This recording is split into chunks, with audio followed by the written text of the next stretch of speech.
Hi. So I had set my daughter up a computer area that is cat themed because she likes cats and she likes this show called Gabby's Dollhouse. And in that program, the main character has cat ears on pretty much everything, like on her head and I don't know, her toys, her TV, just essentially everything, right? So I set her up with this setup here that you see. Now, by doing so, it introduced a problem that I wasn't aware would have happened until it happened.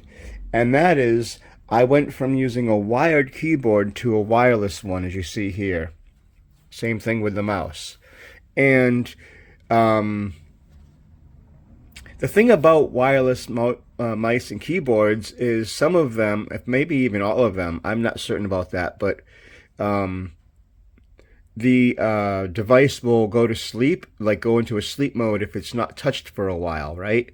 Like, for example, if this mouse isn't moved around for a little while, it goes to sleep. And if you go to move the mouse, nothing will happen on the screen until you click the button and get it going again. And then you can get, your cursor back.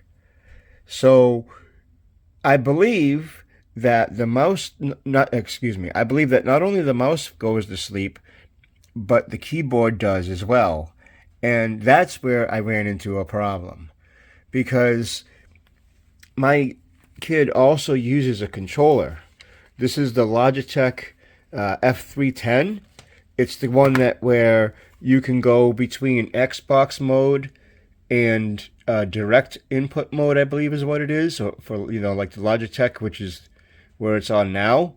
If it's on the D side for Logitech, you can use the software to control like up, down, left, right, or WSAD and things like that.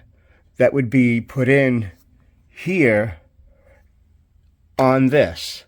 So you would map up, down, left, and right, and map the buttons to, like, let's say the yellow one for jump would be the space bar, for example. You could map the buttons, okay? And so that's what I had done.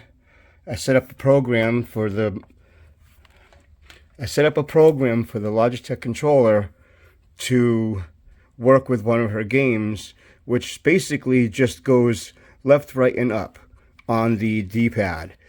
And that's pretty much it, I believe. I can't remember at this point. Oh no, and there's one button over here that gets used. That's besides the point. What I have to do for that particular game is set it up for these keys here. Now, this is wireless, so she could put the keyboard in her lap if she wanted to, but clearly playing on this is a little bit better for multiple reasons. Comfort and all that. But here's the thing. If the keyboard isn't being used, and the keyboard is unaware that something is emulating and essentially controlling these key mappings elsewhere. And then the keyboard will go to sleep and the controller stops working. So in order for me to fix that situation, once I realized that that's what was happening, is I went and got her old keyboard, a wired one, plugged it into the back of the machine. I wrapped it up in paper and stuff, not paper, I wrapped it up in a bag and stuffed it underneath the right there. So, yeah.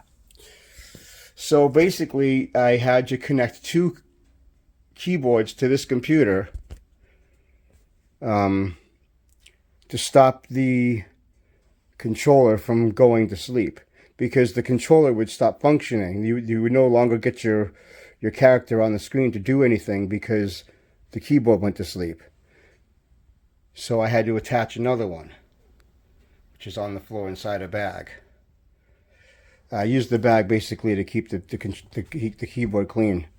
But yeah, that's a situation I had run into, and I just figured I'd do a quick video about it, let other people know that, hey, if you're using this controller, the Logitech F310, and have a wireless keyboard, if your keyboard goes into sleep mode, you might run into the same problem and not know why, at least initially, why your controller stopped functioning. All right, that's it. Thanks for watching.